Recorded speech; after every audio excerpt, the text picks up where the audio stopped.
It is a wonderful day today. It was raining yesterday, raining this morning. As you can see by the ground, it's very rainy on the ground, but today it's a beautiful day. It's probably about plus 40, maybe 11, I can't really tell. I'm a superhero when it comes to like the weather. I can handle all weather. Minus 40, plus 10s, doesn't matter. I'm in. It's anything above plus 20 though, I get a little hot.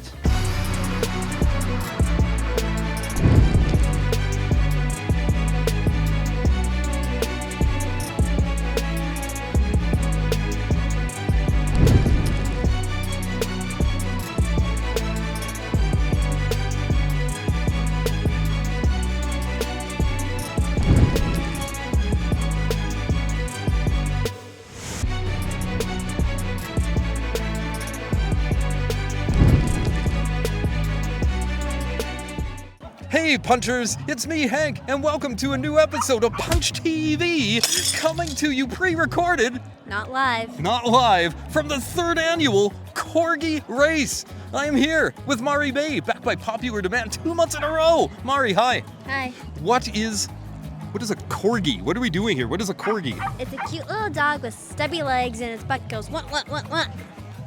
Yeah, it does. And what's the big deal about a Corgi race? It's adorable. Adorbs? And what do the Corgis do against her? I missed that. Don't shake your butt on TV. Have I taught you nothing?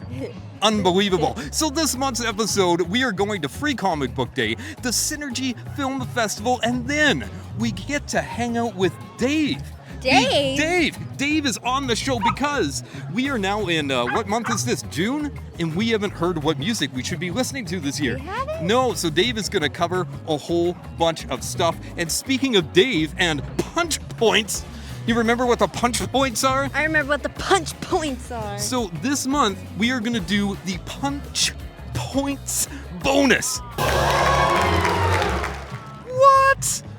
And if you get the question right, you're gonna win 500 punch points! 500 punch points? And Mari, what can you do with those 500 punch points? Take them to Amazing Stories for some prizes. That's right, our favorite comic book and pop culture shop, 8th Street East in Saskatoon. If you find Jody, if you find Tony working there, and you say, hey, I just won 500 punch points, then they're gonna dish out something really cool. Do you know what it is? No. Me neither. I still don't know what it is, but it's going to be fun. And coming to the punch points bonus. Are you ready for this? So now you have to answer this question. When I was hanging out with Dave, was he most excited about seeing me and spending time with me sitting outside in his beautiful porch veranda? That was A. Was it B, the street sweepers coming to clean his street?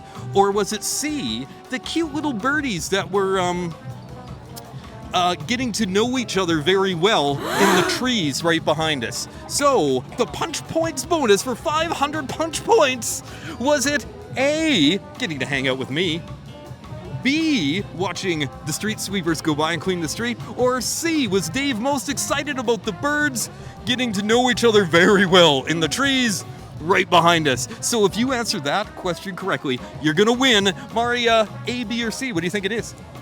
C. There's only one correct answer, Mari. It's not A. Ouch! Burn! Anywho, let's get ready. Welcome to Punch TV.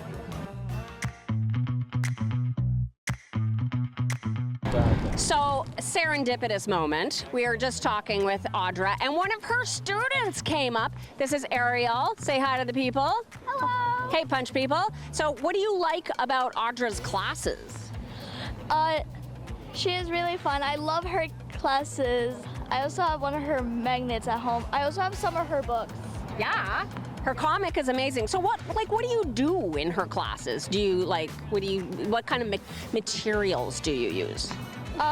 We're learning about drawing our own stuff and like all of that. So are you like making your own comic? Oh my God. I have actually made a bunch of comics. I never finished them, but I do have a story that I am working on. Okay, like crack the whip, girl. Get it done. I want to read your comic. When can we expect it to launch? Come on, give me a date. I have no idea.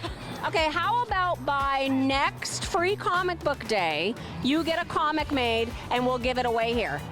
Oh, that's fine. Okay, deal. You heard it here. We have it.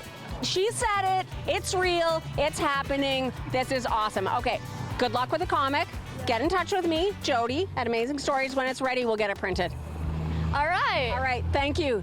Good job, Coach. Awesome.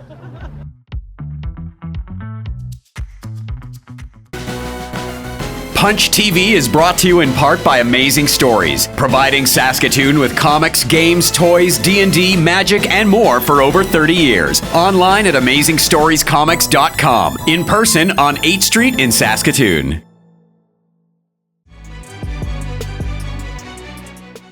I am here with Elva, who is the director of the Synergy Film Festival. It's in its 19th year. So if you haven't heard of this, you've been under a rock somewhere, and you need to come out for this. Now, we filmed this already, so sadly you have missed out by the time that you're watching this, but there's next year, and next year will be the 20th anniversary, so I'm sure that it will be bigger and badder than ever. Tell us a little bit about the history of this festival. How long have you been involved with this? So I've been involved in it for a couple of years now. I started off being a part of the selection committee as a volunteer back in my youth, so for about 2 years, from 2015 to 2017, and I helped, was a volunteer during the festival, and I was actually took part in it as part of a school.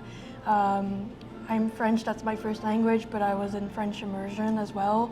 And we went at the school as part of just a field trip, and one of my teachers was part of the selection committee, and then I wanted to get involved, and I was really passionate about it, and then I kind of took a break for my university studies, and then then a couple years later, the position opened up for a new director for the festival, and I applied, and then I got the job. So it's been a year and a half now that I've been working as the director of the Francophone Film Festival here. Well, congratulations. You're doing an excellent job, and kudos to your teacher for bringing your class. That's amazing. I imagine that so much goes into creating a festival of this scale.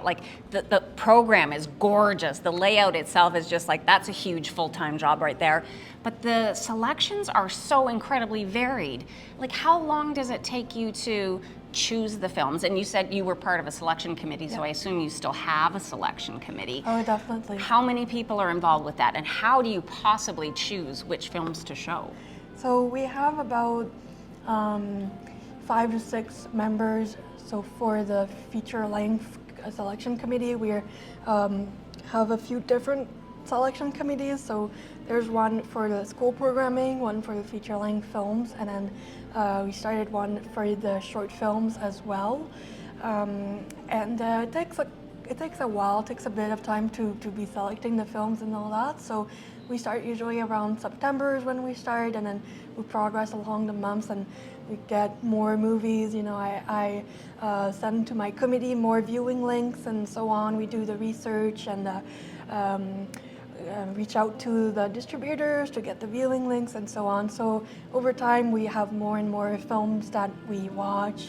And then we start, disqualifying some or just knowing okay, this one maybe we don't want, and maybe this one we want. And so we start building a list of the films that really interest us and that we'd like to show.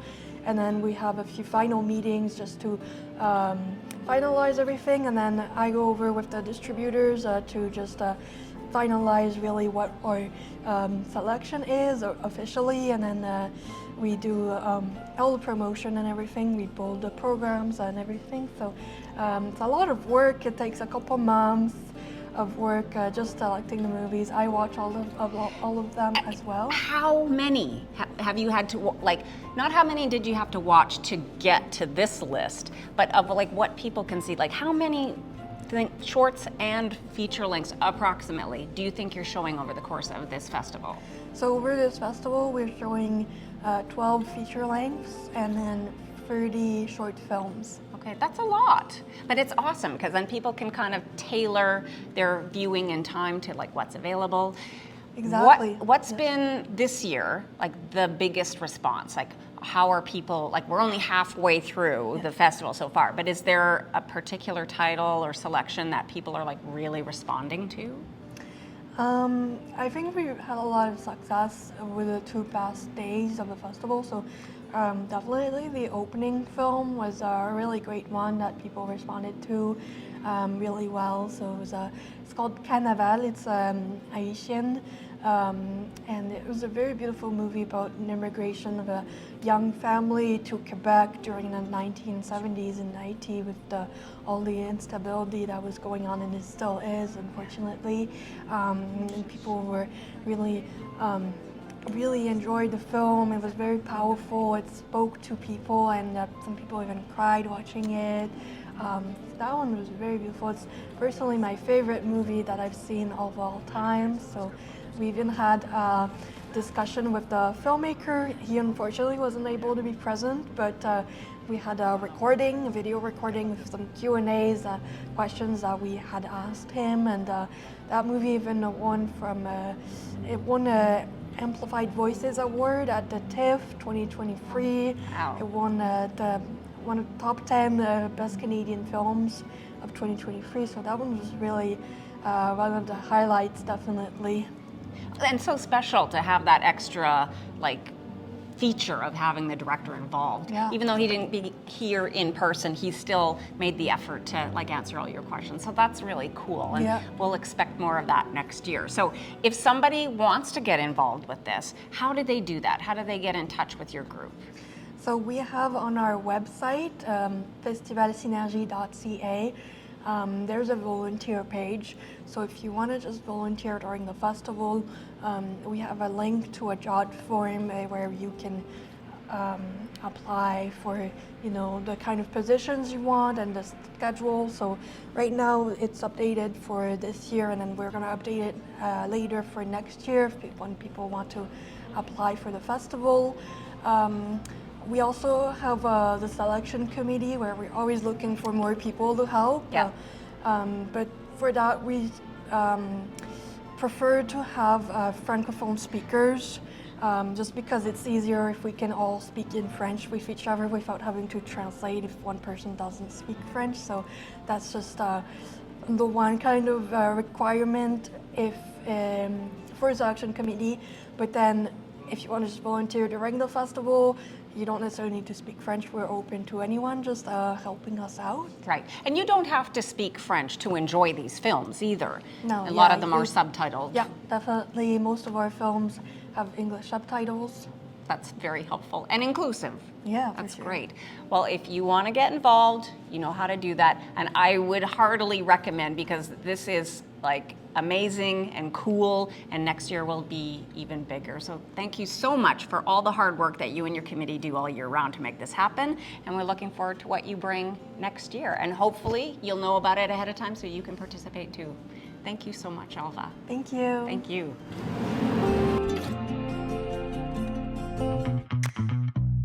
So excited about your new book launching today at Free Comic Book Day. Please show us what the heck is going on in the world of a Weatherman. Well, we have issue number 12 is our brand new issue today, and it's got 4 different stories in it. The first story features the debut of a new character from Martinsville named Darklight, written by my neighbor Braden Martins over here. So a little team-up action going on there. Love it. And then my daughter Kira, who is busy doing a commission behind us, wrote the second story that's in there with her character Game Master, and then I've got 2 Aurora Man stories in there as well. So it's a real collaborative effort and stuff. And yeah, brand new today, and it's been selling great. People are really interested in it. The zombies on the cover, I think, sell that hard. So Well, it's a big, juicy, fat it issue. is. There's a lot of content. yeah, we're looking at 50 pages. Moving forward, starting at issue 10 already. I've been looking at doing 50-page issues all the time, which is great. It offers an opportunity for longer stories, plus doing more stories per issue, which is a lot of fun. And it's more bang for your buck.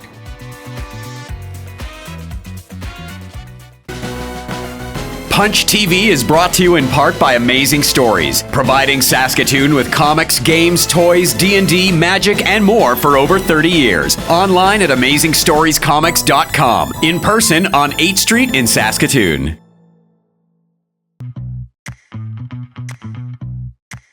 You know, when I come to Amazing Stories, I always look for something completely different. Because everybody could, you know everything that they got. They got all the comics, they've got all the board games, they've got all the graphic novels, they got all the toys, they got all the manga, they have everything here, but occasionally something catches my eye that's completely different, like maybe a Dragon Ball Z crock pot slow cooker.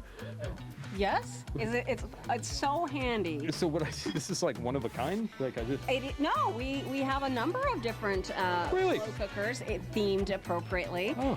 And this is a nice size, especially if you're like a couple, or a smaller family. It's ideal. You throw some stuff in there and, you go to work. And when you come home, supper's ready. So I'm picturing you and Dave at home now. Yeah. You've been working a long day. You get home, and before leaving for work, Dave went and mixed up a little something so you get home. It's pretty good. What kind of recipes do you think Dave? What things is he making in this crock pot? Okay, if I hadn't seen it, I wouldn't have believed it. But take a small roast, pork or beef, whatever you got. You throw it in there.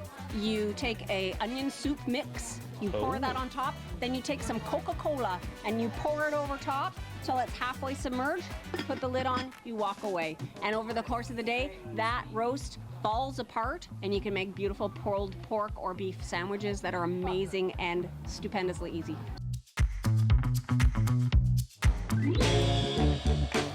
Hello, Punch TV viewers. It's Dave here with some music suggestions for you, all contained within the calendar year of 2024. Starting with one that I've had a long time to listen to, and that's kind of how favorites become favorites. They come out early in the year, give listeners a chance to listen to them multiple times, and I'm talking about the new album by The Smile. My relationship with Radiohead is kind of atypical because it all starts for me right here, where a lot of hardcore Radiohead fans kind of got off the trolley and were maybe a little less interested.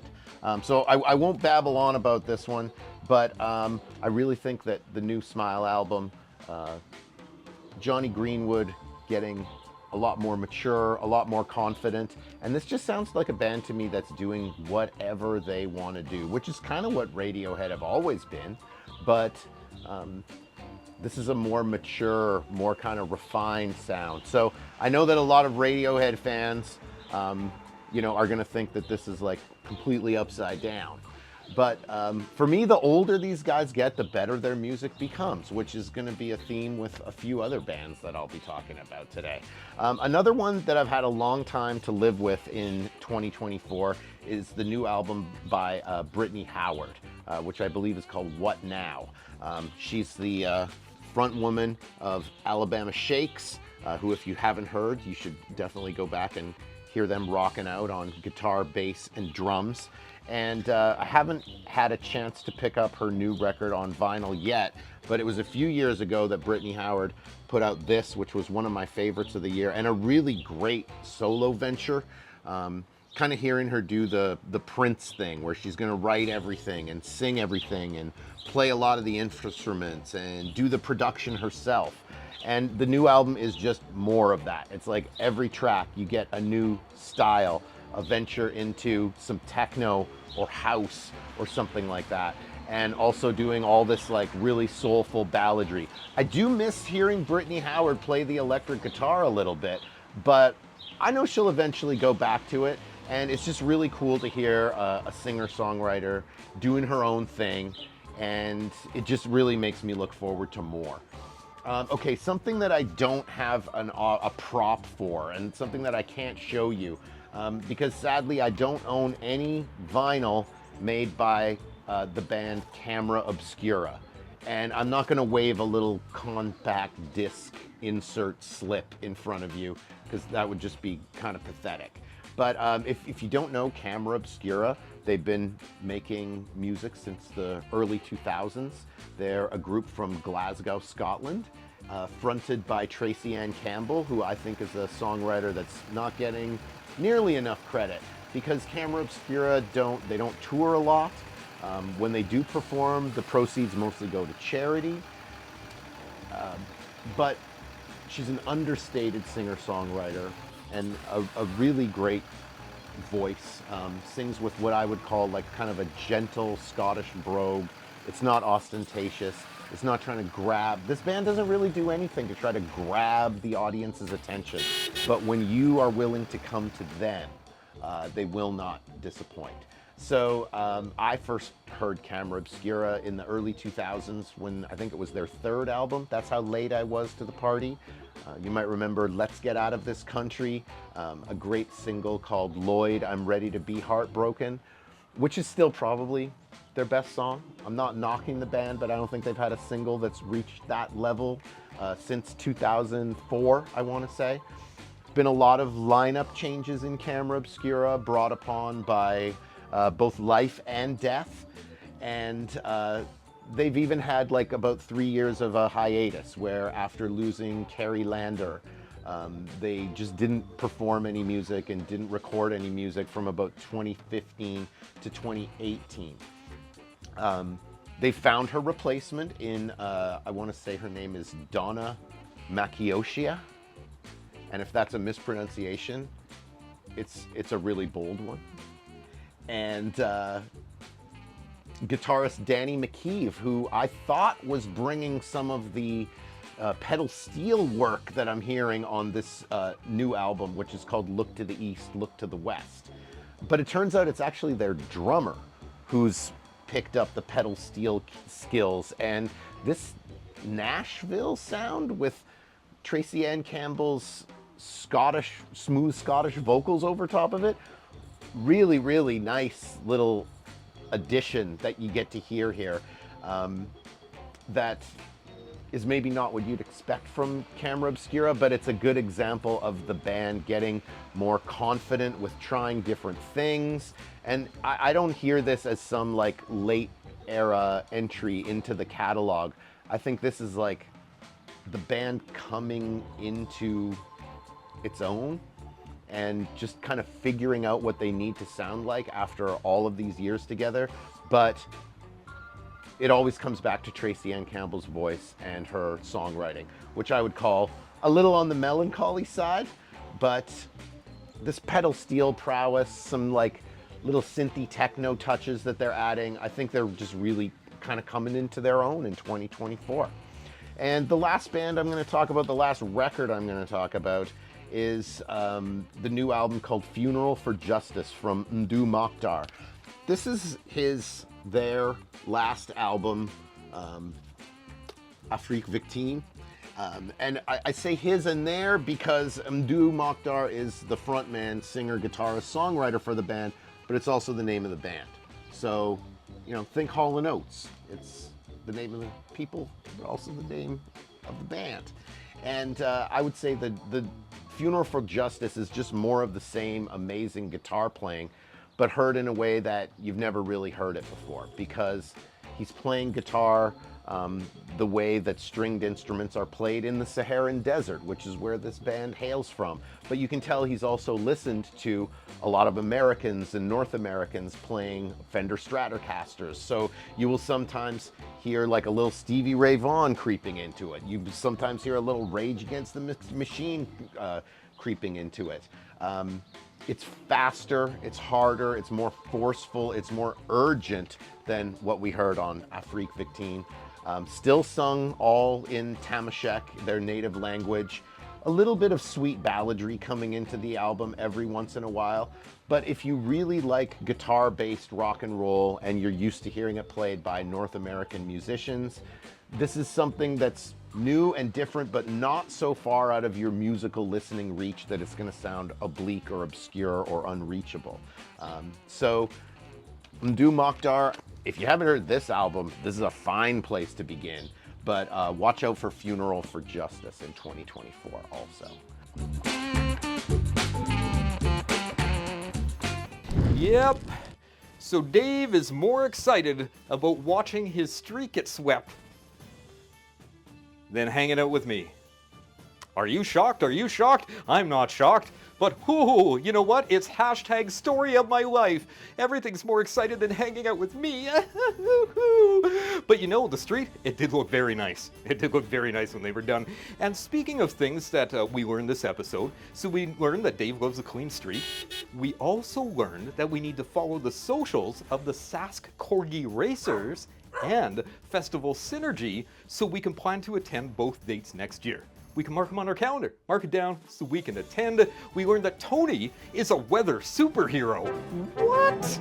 Who knew? That's right, he can handle all weather types. Hot, cold, rain, sleet, snow, hail. He's there, and I'm thinking that his superhero name should be, I know it's simple, but how about the Weatherman? When the barometers are falling, the Weatherman comes a-calling. Dun da da da, it's Tony! Or we could keep workshopping that one. Tough crowd. So here is something you didn't know. One would almost say it's breaking news. This just in. Major Party had a baby? Major Party had a baby? That's right, Brennan, aka Major Party, aka Mr. Rizzling, had a baby. A little cute baby. So Brennan, aka Major Party, wasn't on the show this month because he had a baby. He was tending to his fatherly duties. So on behalf of all of us here at Team Punch, congratulations, Brennan, and we can't wait to meet Minor Party. All right. It's Minor Party because Major, the dad, Minor, the kid, and then Minor because of the age, right? Like a minor. No? Okay, we're gonna workshop that one too. So you know what?